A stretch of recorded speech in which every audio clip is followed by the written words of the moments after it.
আসসালামু আলাইকুম। আমরা জিপসাম ইন্টেরিয়র কাজ মসজিদে করেছি।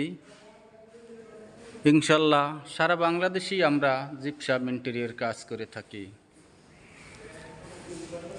এই কাজটি করেছি আমরা মুন্সিগঞ্জ কাডালতলা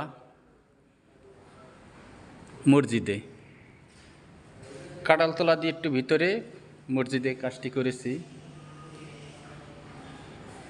কেউ যদি কাজ করাইতে চান আমাদের সাথে যোগাযোগ করিতে পারেন। ইনশাল্লাহ আমরা সারা বাংলাদেশেই জিপসাম ইন্টেরিয়র কাজ করে থাকি।